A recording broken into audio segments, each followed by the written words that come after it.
Thank you. So I always feel like an imposter when I'm here because I don't understand the humor. I don't have an app. The metrics that I track in my life are very different than the ones that you all track. I'm a clinical psychologist by training, so I do track different metrics. But I think the real qualification that allows me to address such an esteemed audience is I am the chief co-founder of the Walling family. Rob and I have been married for 13 years, and so we've been on this journey together. So I wanted to talk a little bit about that journey, starting with this really cute family picture. I've noticed that this year the speakers aren't doing as many cute kid pictures. What's up? Anyway, so this is our family from 2007, and this was a pretty amazing year in our life. It was the year that Rob started transitioning away from consulting and away from full-time work, started acquiring apps. Those of you who know some of the history of the work that he's done know that this was a big turning year. It was the year that he started sketching out the Micropreneur Academy and really became a full-time entrepreneur. During this year, I was in the final phases of my PhD and was doing a year-long research fellowship at Yale University School of Medicine. And we had this little baby that we loved. And there were so many things going right in our life. We had amazing opportunities, and we're doing really cool things that we sort of never thought we would be able to do. But we spent most of our evenings arguing, and we were both kind of depressed. And it was really difficult to figure out how things could be so good and so bad at the same time. We talked pretty seriously about ending our marriage and splitting up our family and doing some crazy bi-coastal child custody sharing situation. It was just going to be really terrible to walk down that road. And ultimately, we're both really glad that we didn't. But it's been really important for us to reflect on that time in our life because thankfully we've had lots more busy seasons and lots more success and lots more times when we're both working really hard and pretty stressed. So we need to figure out what went wrong that year and learn from it. So in my 12 minutes, I'm going to try to talk about 3 simple lessons that we learned. The first is about managing anxiety. Anybody in here got stressed with your work? Anybody? A couple of you. Good. Well, you guys listen. The second one was about communication. This is really about how to keep our relationship healthy and functioning in the midst of really stressful seasons. And the third is practicing the big picture. And I use the word practice intentionally because I think it's actually very effortful to pay attention, to keep remembering the big picture of why we're doing these things in our lives. So first one, anxiety. Anxiety is unavoidable. You all know this. This is part of your daily experience, or your weekly experience at least.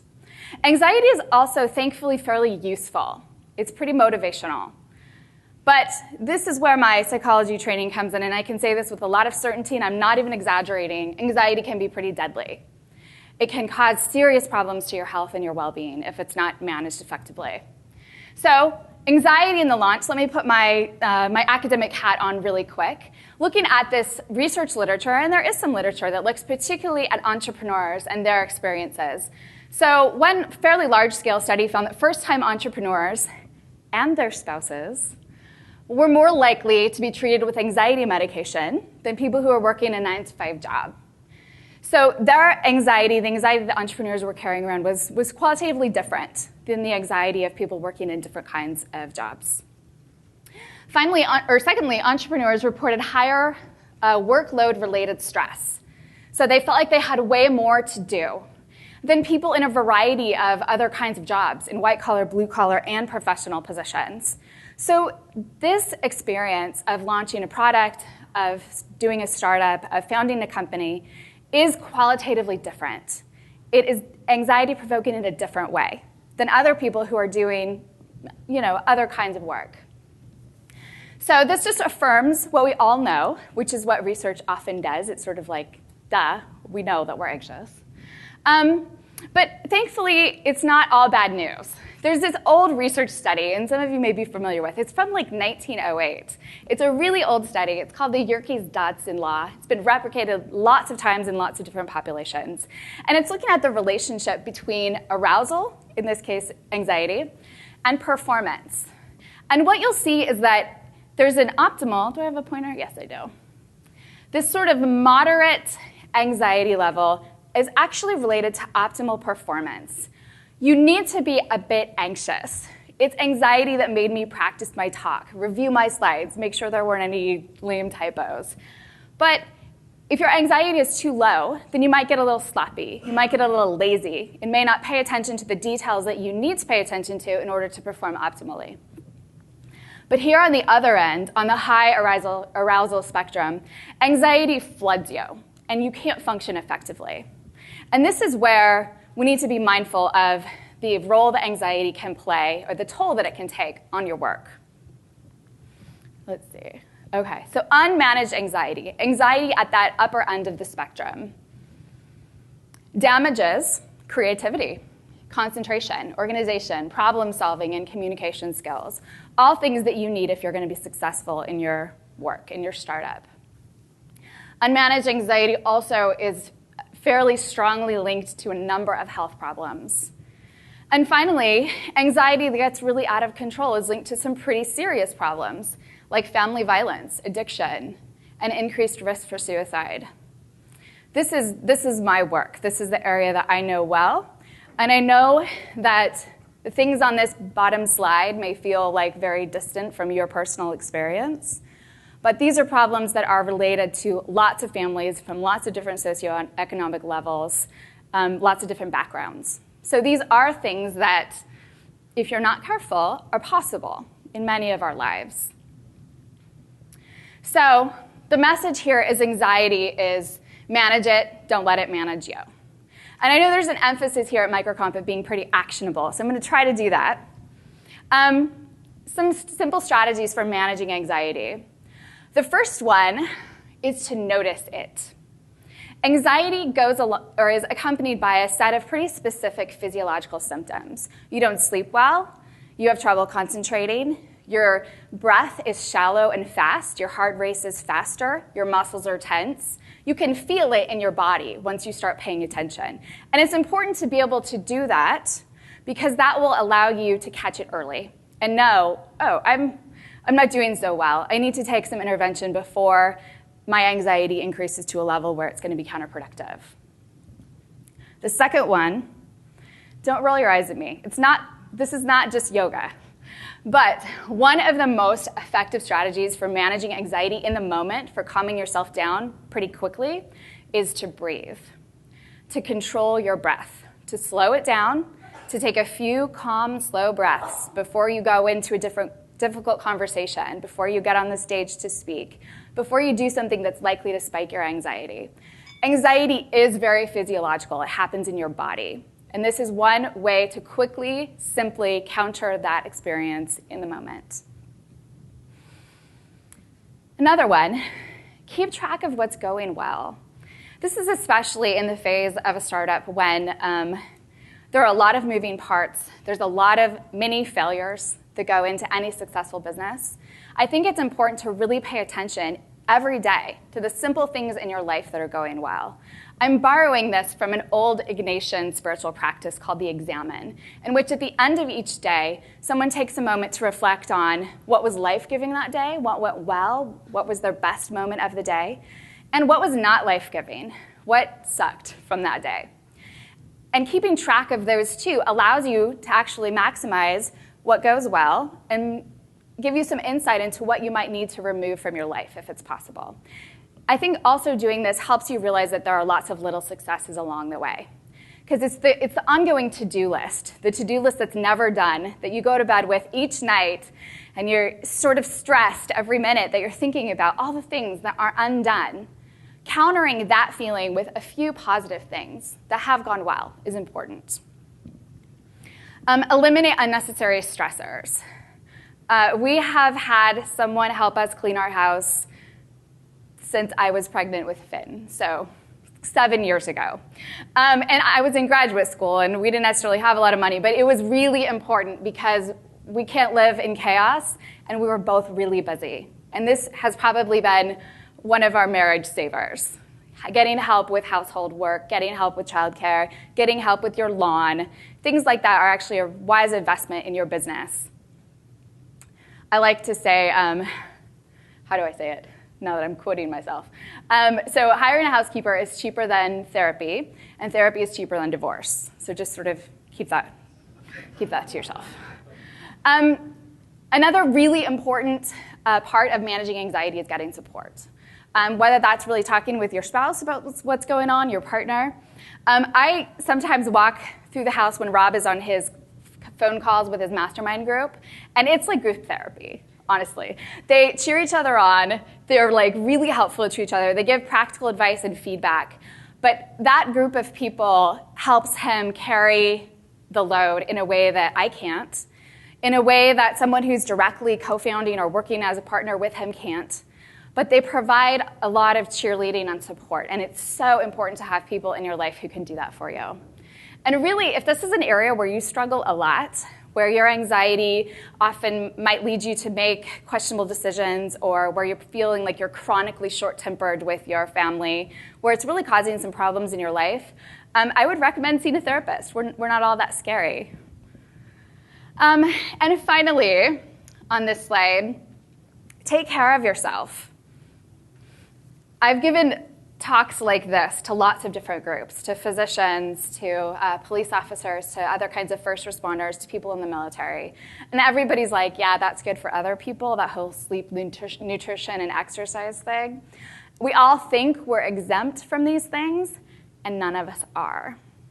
Maybe in the short term, maybe 1 week at a time, but over the long term in your life, you will have serious consequences if you don't take care of yourself, take care of your body. By doing some of these simple things. Okay, so one thing that I found so interesting about that study that I talked about earlier is that it wasn't just the founders who had elevated levels of anxiety. It was their spouses too. One thing that those of you in marketing know, and I know as a psychologist, emotion is highly contagious. So if there's anxiety in one person in the partnership, it is likely to spread to the other people in the partnership. And the reality is that no matter how involved your spouse or your mother or the important people in your life are in the project that you're working on, they are carrying the weight of it too. And I think it's really important to be very proactive in communicating about what's going on in your startup, but also to talk with your partner and to make sure that your family is healthy. So one sort of practice that we have started since our terrible year in New Haven, Connecticut, is that we have implemented sort of a weekly huddle. This usually happens on Sunday evenings. It's a mapping out of what's happening that week. We both have busy schedules. Our Google Calendars look like a version of Tetris. And we're moving things around. But we take like 20 minutes and talk about what's going on this week. What do you need? Where are you with Drip, with MicroConf planning? Do you need to work a couple nights a week? Okay, so if you're working on Monday and Wednesday night, then we'll definitely have dinner together as a family on Tuesday night. And maybe Thursday, I'll go out with my friends because I'm sort of tired of doing bedtime all by myself with the kids all week. And so there's a lot of negotiation that goes on to make sure that both people in the partnership are sort of getting what they need. We make sure that we can solve our solvable problems. And that's, again, where house cleaning and other support and help comes in. If it's a crazy week, then we plan accordingly. We also talk about when is family time. So Patrick, I loved your video, wherever you are. It was really funny. But I want to say, too, don't multitask your family. You don't need a lot of time with your family, maybe, depending on your particular situation, but the importance is quality and focused time. So having an hour where you eat a meal where there's no phones on the table, having time where you're talking with your spouse each day, even if it's 15 minutes, but you're not also doing this whole look up back and forth thing while you're looking at your smartphone and then trying to make eye contact with your spouse. Those are things that really do lead to burnout in a relationship. So making sure that you're carving aside time, communicating about that time, so that I'm not wondering, am I going to see you this week? I know. Okay, on Friday night we're going on a date. We have a babysitter. We're going to have time to sit down and talk about what's going on. So doing this on a weekly basis has been really important for us to just sort of know that we have a schedule that works, know that everything is covered, and know that we're working together as a team. I also think it's important to check in about the larger issues in your life. doing a startup, launching a product demands a tremendous amount of resources, right? Time, personal finances, money, energy, creativity. And you want to make sure that your partner is understanding where those resources are going, how those are working.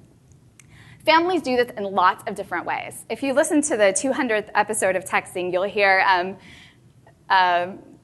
Jason and Justin's wives, and me actually, talking about how they do this in their families. And some spouses know a great deal about what's happening with the company finances. I don't want to know. I don't want to know at all. We have an arrangement where you make your number each month and that goes into our personal account, and beyond that, I'm not worried about it. But we had to work that out. That was important for us. It was important for me to say, I don't want to know. If you make a lot of money, I'm just going to go shopping. So let's be smarter than that. Just don't tell me. If you don't make any money, I'm going to worry. So figuring that out, what works for you and your family and how that balance is navigated is really important. I think it's also important to keep the vision for your family. I think, we've heard in a lot of the talks today that you work really hard to think about a business plan that makes sense. Josh did a great job of talking about that. Thinking about an idea and making sure that it's marketable or workable. I think the same level of thought and planning and dreaming and vision should also go into your family. Making sure that you and your spouse and your children, if you have them, are also pursuing their dreams and are pursuing their goals and have ideas about what they want for the trajectory of their lives. Making sure that your mind and your creativity aren't fully poured into your startup. I know it's demanding. I know it takes a lot. But having a vision for other parts of your life, too. Roles and expectations is sort of related to how you navigate the partnership within your family. Another thing, and I spoke about this a little bit when I talked about vision, is there reciprocity? Do both people in the partnership have dreams that the family is supporting? Is your spouse pursuing things that she or he wants to pursue as well? So making sure that you're not sort of sucking up all the dream energy, that it's shared among the members of the family. Okay. So ultimately, I think the message is that you have to invest in your relationships. It's not negotiable. Because the truth is that if you are successful, you're going to want to be surrounded by the people that knew you back before the big payout. The people that knew you, the people that loved you and were faithful to you. And if you're not successful, and lots of us won't be, you're going to need people who love you anyway. You're going to need people who can help you put back together what's left of your pride and yourself and help sort of you heal so that you can launch the next idea or move forward in whatever way you're going to.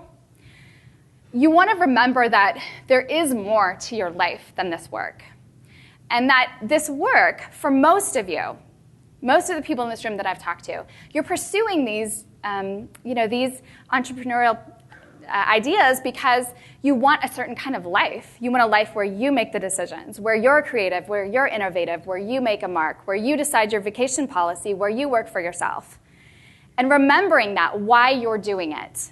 And remembering that often you're doing it because it allows for a kind of life with your family that you really want and find attractive. But you can't sacrifice your family or your health or your sanity too much to get to the end. So I'm not at all critical of hard work. I understand that these take sacrifices and that there's a lot that you pour into this work, and I celebrate that. I celebrate all of Rob's success. But I also celebrate this, the fact that we stuck together, that we have made a life and have continued to make a family that we really love and find a lot of pleasure in, success or failure.